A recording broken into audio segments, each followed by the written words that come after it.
short-term rentals and what's happening here in Citrus Heights.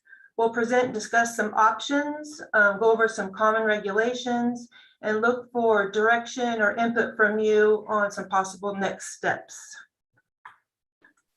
Allison, I don't think we can all see your screen. Sorry, dear. Oh, sorry. Let's share here. Thank you for that. All righty. So what is a short-term rental or an STR? It's referring to a property, a furnished unit, a dwelling, could be a bedroom that's rented out for a period of time to a non-occupant, and it is considered for a rental for less than 30 days. So we're talking about rentals of a unit or a bedroom for a short period of time, less than 30 days. Typically used, I think we've all used Airbnb or a similar provider. They're used generally for vacation or pleasure travel, but many business industries also use them for their employees. A lot of traveling nurses and other industries like that do take advantage and use short-term rentals. We're familiar with Airbnb, which is probably the most common platform, but as the platform industry has increased, there's several different entities available now that are all involved in the short-term rental market.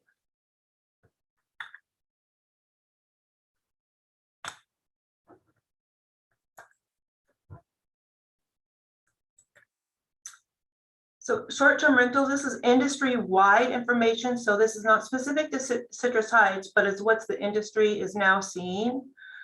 They've seen an increase in the number of listings since 2001, 15 times the number. So increasingly numbers are continuing to grow. There's 27 global markets that short-term rentals have outperformed hotel rentals. There, as I mentioned, there's hundreds of platforms now that present some tracking challenges as far as jurisdictions knowing what short-term rentals exist, but there are now hundreds of platforms. And along with the increase in rentals, the industry has seen a 239% increase in short-term rentals and complaints of parties and large gatherings that have caused impact on the community. So as the number of rentals have increased, also the number of complaints, as you would expect, to go up as well. This is specific to Citrus Heights. So the growth of the number of rentals has grown just since last year, 24%. We've gathered these numbers from a third-party provider who tracks this industry.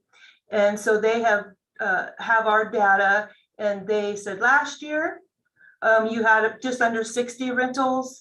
This year, you're up to over 70, so a 24% increase. And some of you may remember a few years ago, we talked about this, and it was probably 2011, 12, and we had 5 or 6. So it was a very nominal number, but now you can see that number is growing and continues to grow. Here's a map, and these are not exact locations as the data is not readily available to find the specific addresses. But through the technology, through these providers, we're able to get an idea of where rentals do exist. So looking at Citrus Heights, these dots, the purple being a full home, a complete home listed for market, and then the other dots are rooms or portions or some other format of a rental unit. So you can see it's quite impressive, the number of units. According to the data we were able to gather from the third-party provider, the median nightly rate for rentals in Citrus Heights has been about $118. Most of our rentals, over 90% or so, are single-family units. About 10% are a multifamily unit or then a small portion, either a bedroom or some other type of facility.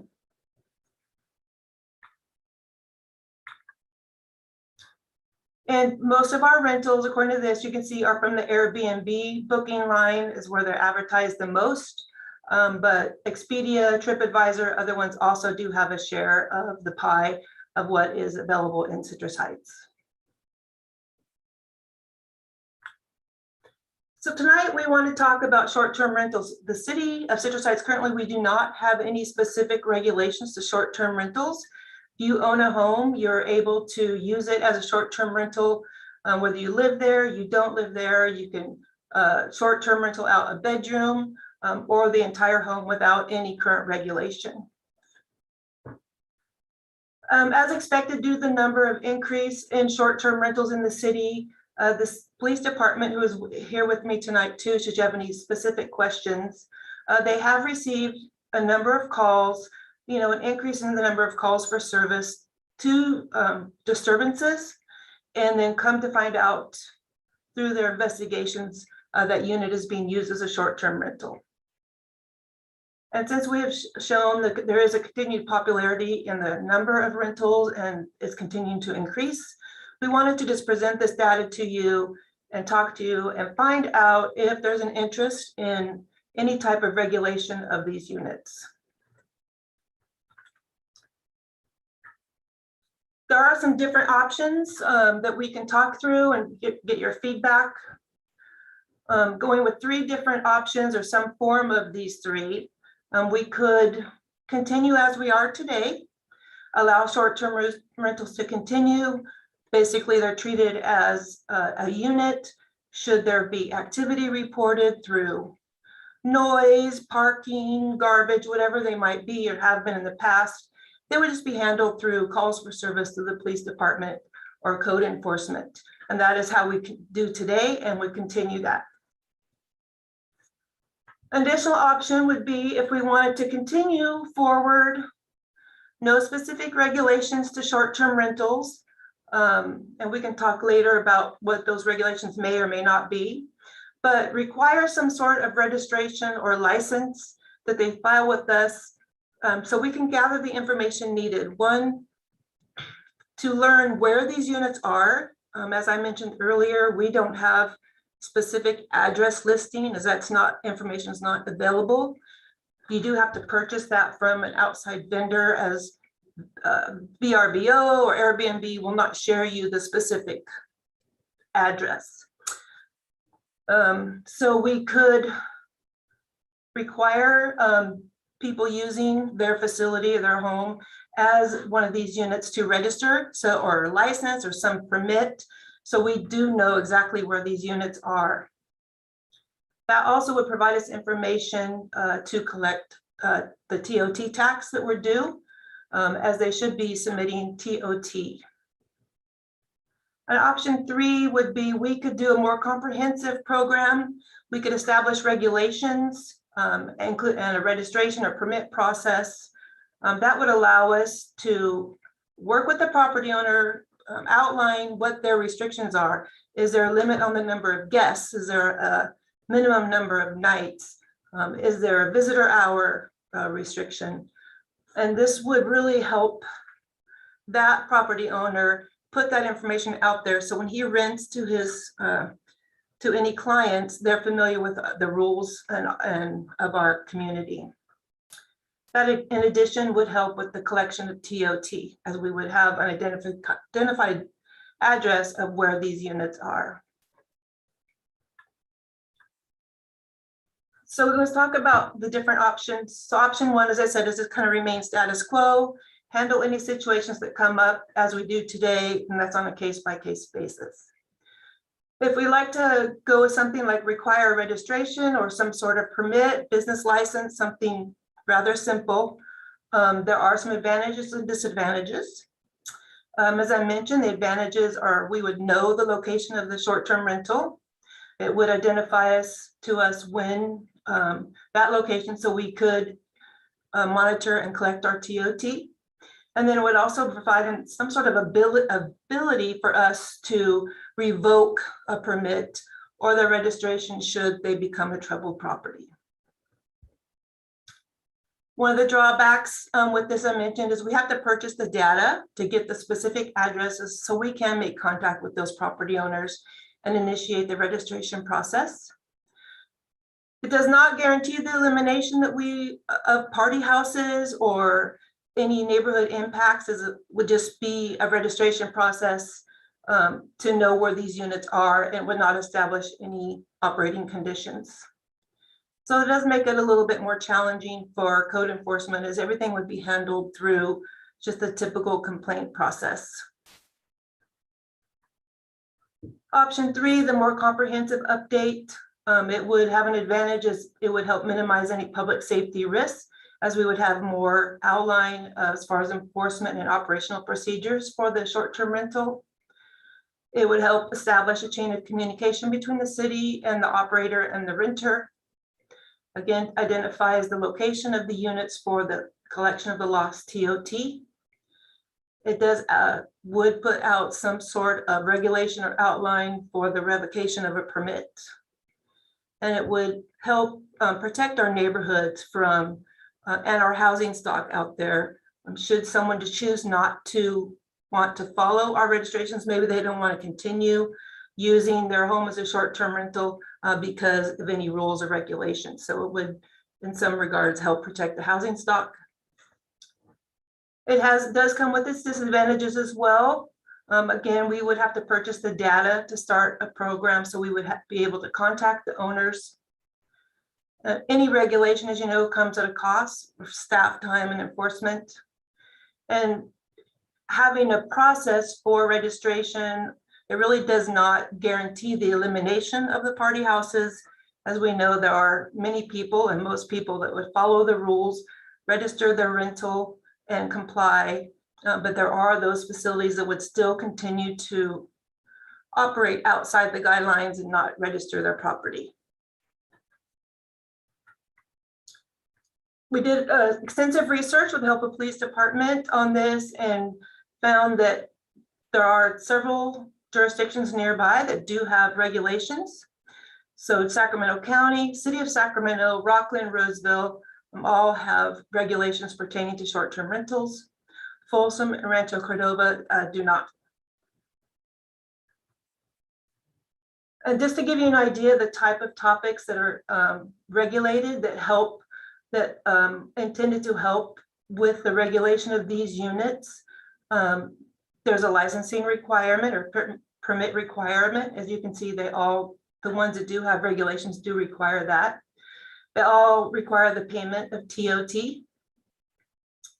The owner occupancy is one that kind of is almost a split, and that would refer to that the unit must be occupied by the owner for a certain period of time. So that's either in the reference of the county or Roseville, the owner must live there at least 6 months of the year. So they could use it as a short-term rental while they're gone 6 months, or for a collection of time over 6 months.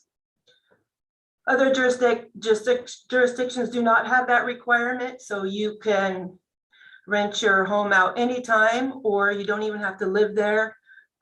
You can own it strictly for the use of a short-term rental and rent it out all year long.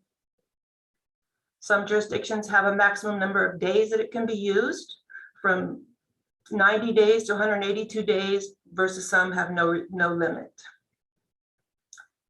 The maximum number of guests, that is one that most use as a deterrent from these party houses that have been somewhat of the issue in a lot of communities in the state. So they have a limit on number of adults or number of persons in the unit or per bedroom. There's a notification requirement with some, where you would notify neighbors within, in this case, 200 feet. The minimum stay is another one that has helped to deter that. So the 2-day minimum stay is intended to curb people renting the unit for one night for a big party and then be gone. And some are using this third-party administrator to help with the program. As I mentioned a couple times, the data, getting the data specific to short-term rentals is somewhat of a challenge. So you almost need this third-party administrator. Some are using it just to purchase the data and then implement their program, and versus there's some administrators that will actually monitor it for you. That includes maybe provide an 800 number, 24 hours, where a neighbor could call and complain if they were having an issue. So there's a wide variety of options using the third-party administrator.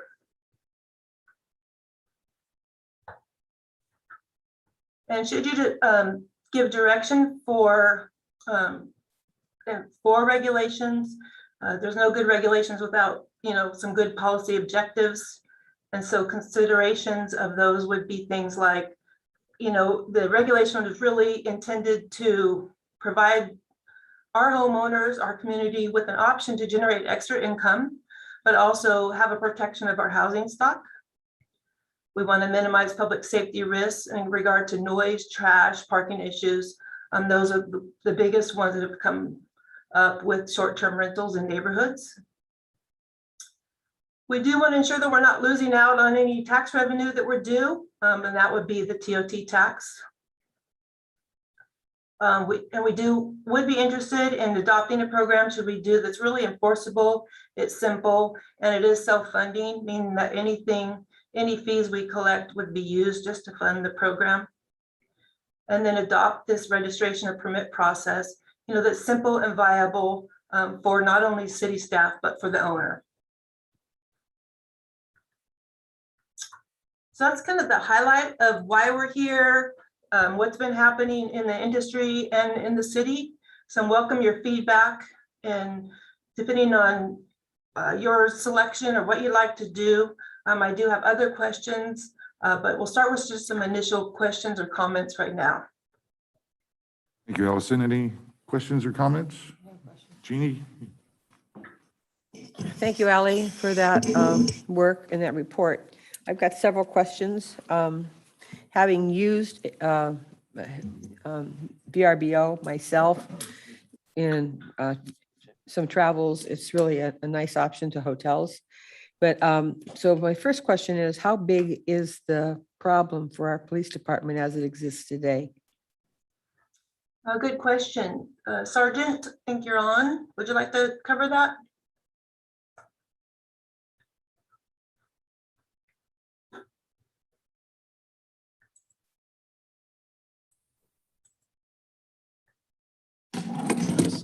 Good evening, Mayor, Vice Mayor, members of the council. I'm Seth Semino. I'm a sergeant with the police department. I have the privilege of leading our special operations unit, which consists of our problem-oriented policing team, homeless navigator, code enforcement, and animal services.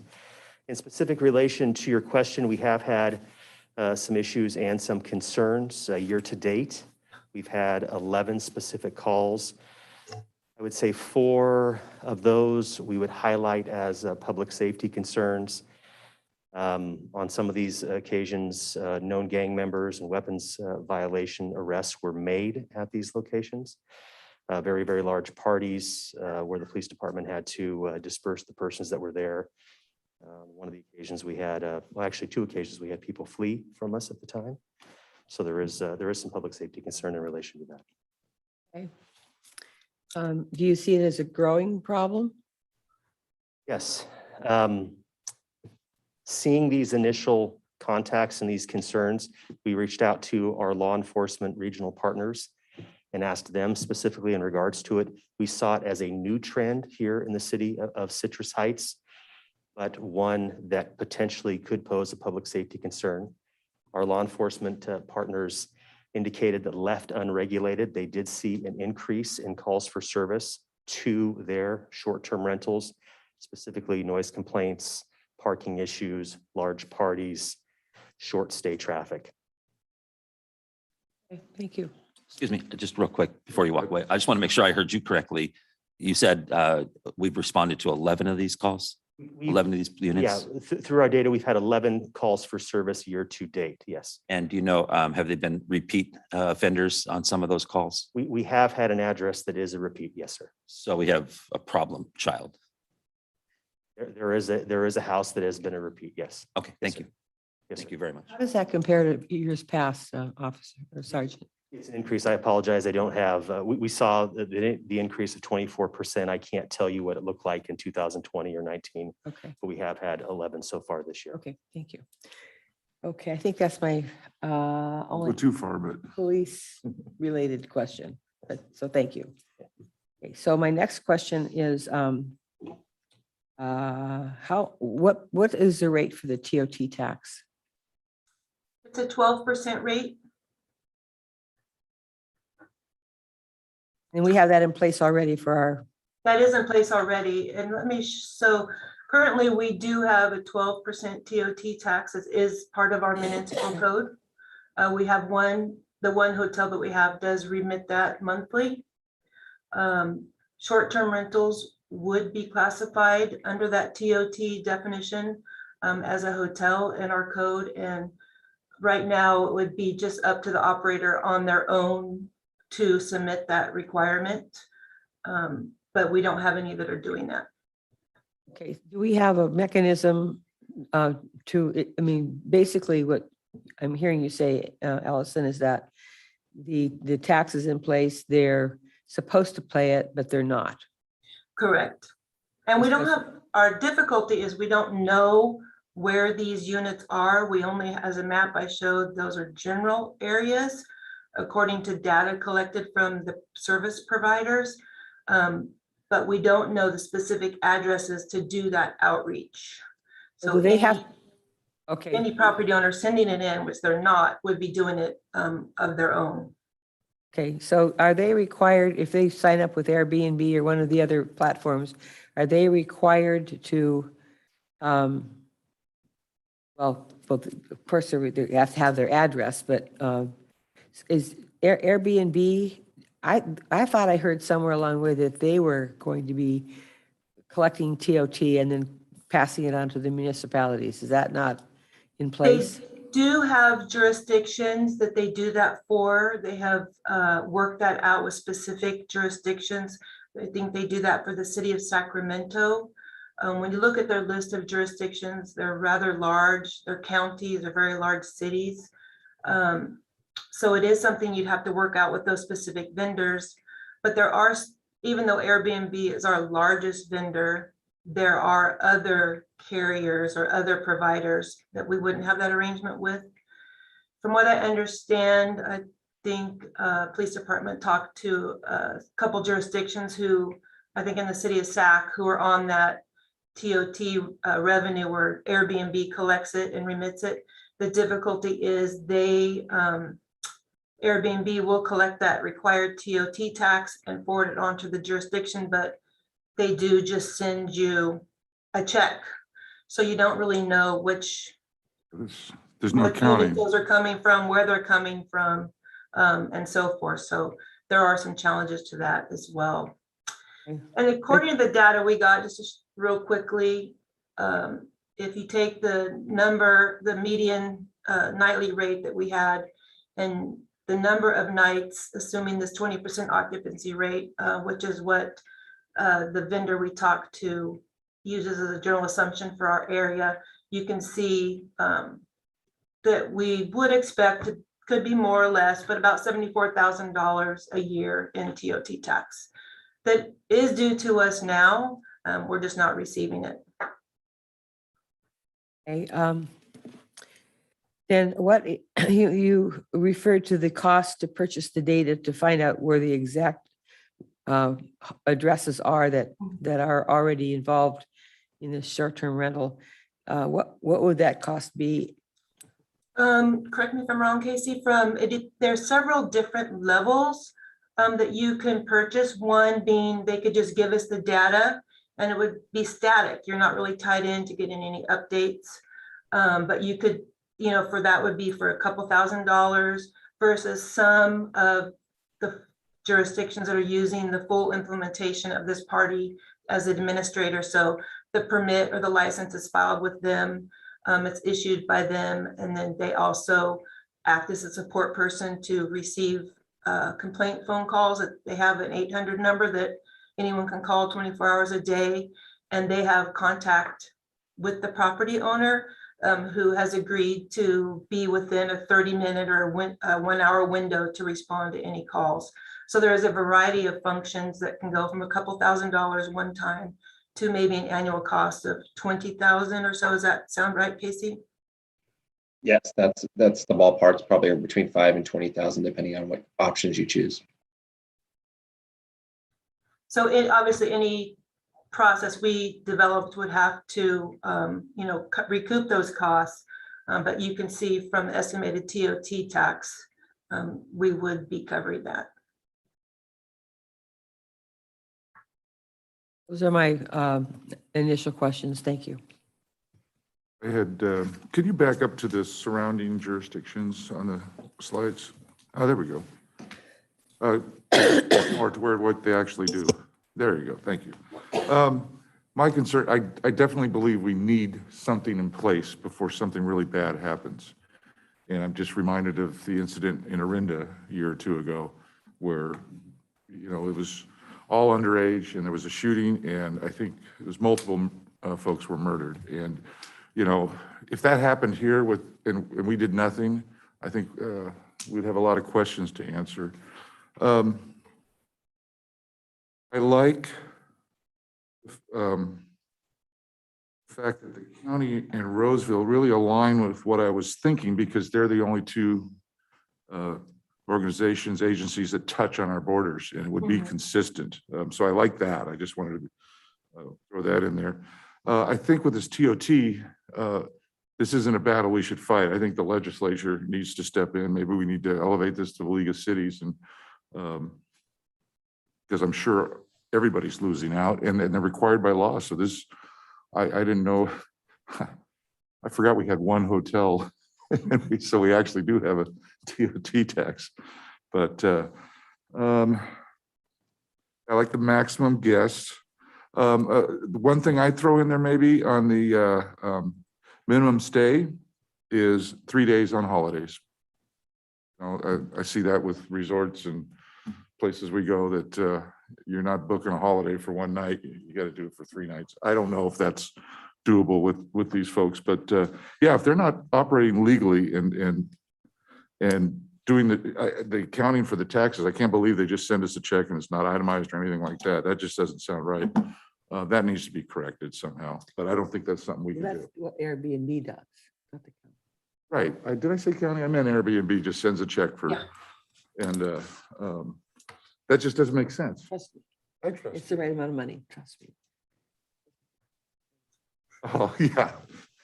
Trust me. It's the, yeah, go ahead, Tim. So, thanks very much, Allison. Appreciate it. It sounds to me like we're kind of, the folks that we're looking at are the Airbnb and VRBO. While you're talking here, I went ahead and put in Craigslist and searched for short-term rentals here. And nothing came up for Citrus Heights, but 21 properties came up for Sacramento. So certainly these Craigslist postings would certainly get around this this issue. I don't know how we would track folks that aren't registered with a service like VRBO or Airbnb. Is there is there any way that we can write a provision for that we, if there's a disturbance, some kind of issue with the police department when they go and they find that this is a short-term rental, this is a party rental type of situation that's not registered through one of those services. It just seems like I don't know how we write that into making this across the board. Well, they don't have, I mean, you can do a short-term rental on your own and not register and advertise through these other means, smaller platforms or online. They still would be obligated, and the code could be specific to that, the use of a short-term rental at your property would require the registration or permit as it's developed or how it comes forth to be registered or have, be approved through our process, whether it's just a ministerial license or it's the acceptance of these operating conditions, whatever we choose.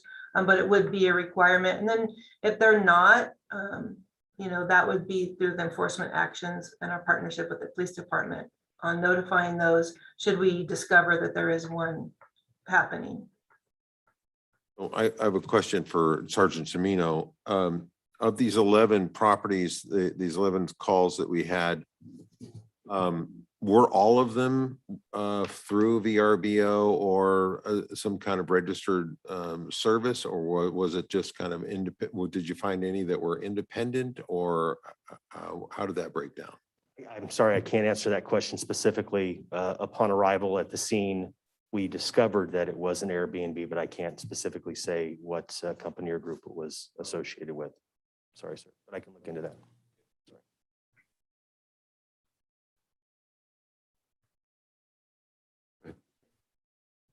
Okay, for Allison, I think to start, you had a graph that indicated there was a 239% increase. But that was not obviously Citrus Heights. That's Correct. a That was profession, industry-wide. industry-wide Yeah. type of Yes. number. And then we got an actual number from PD, and basically we're looking at 11 calls over a time frame of we go to about 75,000 calls in an annual year through the PD. There are 72 rental properties in Citrus Heights, where there are also 15,000 rental units in Citrus Heights. So I'm very concerned that I feel like we're a solution looking for a problem, and this has been a problem in other areas. There's no doubt about it. There's been some pretty serious stories, but I just don't know that if Citrus Heights is the community where people say, hey, let's have a party and let's go to Citrus Heights. I just don't think it happens that much. And I think there's a mechanism already in place that, and it sounds like it needs to maybe be explored already for, if I'm understanding PD correctly, there's already a problem child, and that's a nuisance lawsuit type of situation. So there is a remedy for going after a property owner who's allowing these kind of things to occur on their property. And I'm concerned because I think this also could be a tool that some people use to on one side be able to even stay in their homes. And so they rent them out on the short-term basis so that they can collect money and be able to stay in their homes. And when you start adding fees onto it and taxes onto it, it can really make a difference. I stay in hotels usually about twice a week, and I take my time to scour them so I can save some money. And when you talk about a 12% occupancy tax or transit tax on $100 room for the night, you're talking another $12. And it may not sound like a lot of money, but I'm sure there's also other folks out there who have already maybe are experiencing homelessness and look for some ways to get relief from that at least a few times a week. And maybe they're able to put together the funds. They can't stay in one of these places all the time, but they get to stay in them maybe, 3 or 4 times a week. So I think we should be careful, because we are challenged more and more and more with affordable housing, and we're challenged more and more and more with what's keeping people out of housing and on the streets. And we can't ignore that that's cost too. And so I don't see a problem yet. I don't want to necessarily say that we need to wait till we have a serious problem, but I don't even see a problem based on the numbers. 11 calls with at least one property accounting for several of those calls, compared to 75,000 other calls. It seems like our energy might be better spent focusing somewhere else. It just seems like we're a solution looking for a problem.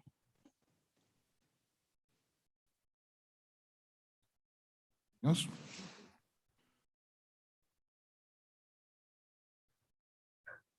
First of all, I don't think people that have their homes used as Airbnb are looking to rent to homeless people. I just don't think those things mesh If it's a together. homeless person, Excuse me? how do you know if it's a homeless person?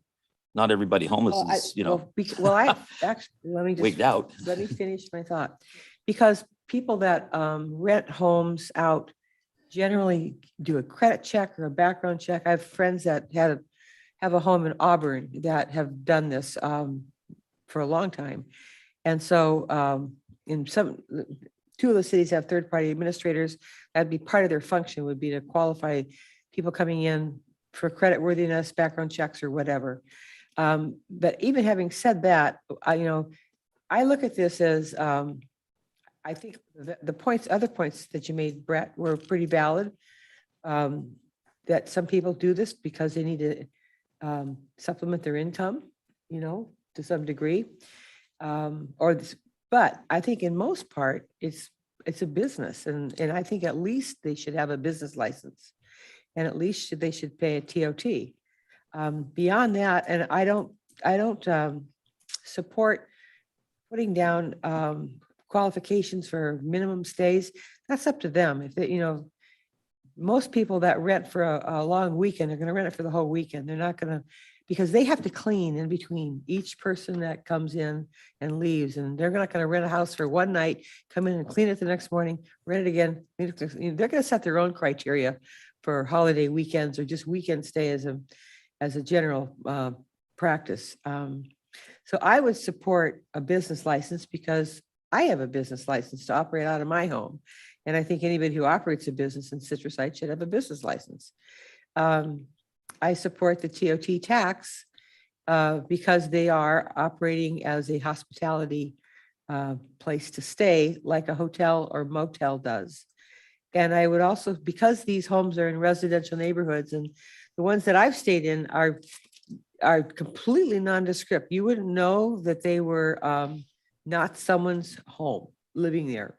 They're just kind of in the middle of a neighborhood. And I've been in ones that are in towns in Central California where you wouldn't even think someone would offer an Airbnb type setup. But I do think maximum number of guests would also be a reasonable policy to have. Beyond that, I think that we handle it as a call for service like we would anything else. That's kind of where I am. I'm not for a full-blown, let's put a whole huge policy in place and make all these requirements. Because as you said, Ally, and several of your examples, there are going to be people out there that do this that we're not going to catch, and they're never going to pay the tax. They're never going to get a license. It's really an enforcement issue. As Sergeant Semino said, you go out there, you learn about it, then we go and we notify the owner of the property that they're in violation, and we do the things that we need to do to get them in compliance. Have a mechanism in place where if you want to use your home for this purpose, then go to the city, get a license so that we know it's there, and pay your tax. Just like I pay income tax on my business that I generate from my work, TOT tax is their contribution to the city for whatever else has to be supported because they have a business there. Those are my thoughts. So I see three things to me that seem reasonable: a license, TOT, and the maximum number of guests that can stay, so you don't have 14 people, camping out in a 2-bedroom house. It's reasonable. Those are my thoughts. If I could just comment further, I certainly support Jeannie's suggestion here. I do think that while I don't think that this reaches the level of putting an ordinance in place, I do think that the simpler requirements that Jeannie stated are reasonable. They do give our city staff and law enforcement the ability to action on these properties. So I would certainly support something along the lines of just 3 minimum requirements: being licensed, maximum number of guests. Just another thought too is and thank you for that, Tim. I advocate that we start with baby steps instead of Good going point. from 0 to 100. And as Brett said, giving a solution to something that may not even be a problem. So let's be moderate. Let's be minimalistic. Let's do something that makes sense for us. I don't think we need to invest money in databases at this point, particularly if it could be up to $20,000 a year, because we're looking at potential TOT tax, but honestly, it'll probably come in much less than that for a long time because it's a gear up kind of program, I Right, think. right. So those are my thoughts. And I'll go back to what I said, the whole TOT thing, I think, is something that needs to be elevated to the legislature. Okay. That's just my opinion. That's totally separate from this. That's not part of anything. So I think that's well measured, Jeannie. I think you found a compromise. Any other comments? You have any raised hands? Anybody want to comment? We have a few minutes, about 5 minutes before I think we need to recess, get ready for our next regular meeting. I do not have any, no. Well, there's more to the presentation, Allison? No, that's it. I think you gave great feedback. I appreciate the feedback, and that's enough for us to move forward in a minimal way, just to kind of take this and you'll see something in the future. Okay, and yeah, if it becomes a problem and there's a solution that works for our PD and for a planning department, we're all ears. Got it. Thank you so much for your time. Thanks for your work, Allison. Thank you. We're going to take a short recess and we'll be back for our regular meeting.